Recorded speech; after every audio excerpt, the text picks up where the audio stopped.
47-এর পর থেকে শুরু করে আজকে পর্যন্ত আমাদের দ্বারা যত মানুষ যত জায়গায় কষ্ট পেয়েছে, কেউ যদি ক্ষতিগ্রস্ত হয়ে থাকে, সেই মানুষগুলো তাদের সকলের কাছে আমি বিনা শর্তে ক্ষমা চেয়েছি। বাংলাদেশ জামাতে ইসলামীর আমির ডক্টর শফিকুর রহমান বলেছেন, শুধু ৭১ নয়, ১৯৪৭ সাল থেকে শুরু করে আজ পর্যন্ত আমাদের দ্বারা যত মানুষ কষ্ট পেয়েছেন, কেউ যদি ক্ষতিগ্রস্ত হয়ে থাকেন, সেই সকল মানুষের কাছে আমি বিনা শর্তে ক্ষমা চেয়েছি।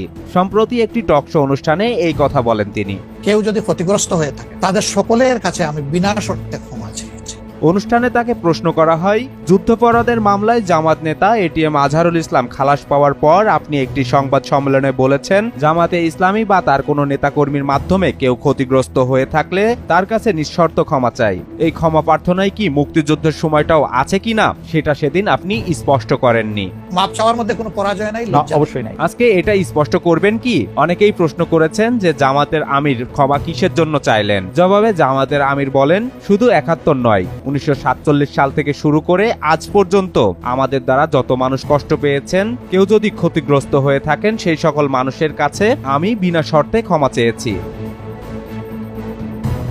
ডক্টর শফিকুর রহমান বলেন, ব্যক্তি হিসেবে মানুষ যেমন ভুল করতে পারে, মানুষের সমষ্টি একটি দলেরও ভুল সিদ্ধান্ত থাকতে পারে। কোনটা ভুল কোনটা সঠিক সেটা ইতিহাস নির্ধারণ করবে। আজকে যেটাকে ভুল বলা হচ্ছে, কাল সেটাই হয়তো সবচেয়ে বড় সঠিক হিসাবে প্রমাণিত হবে।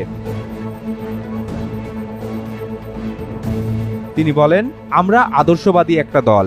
আমরা বিশ্বাস করি আমরা মানুষ, ভুলের ঊর্ধ্বে নয়। আমাদের দ্বারা, আমাদের সহকর্মীদের দ্বারা মানুষ বিভিন্ন ক্ষেত্রে কষ্ট পেতে পারে, ক্ষতিগ্রস্তও হতে পারে। আমি সবকিছুর জন্য কোনো শর্ত আরোপ না করেই মাপ চেয়েছি। বিশ্বাস করি আমরা মানুষ, ভুলের ঊর্ধ্বে নই। আমাদের দ্বারা, আমাদের সহকর্মীদের দ্বারা মানুষ বিভিন্ন ক্ষেত্রে কষ্ট পেতে পারে, ক্ষতিগ্রস্ত হতে পারে। আমি সব কিছুর জন্য কোনো শর্ত আরোপ না করেই মাপ চেয়েছি।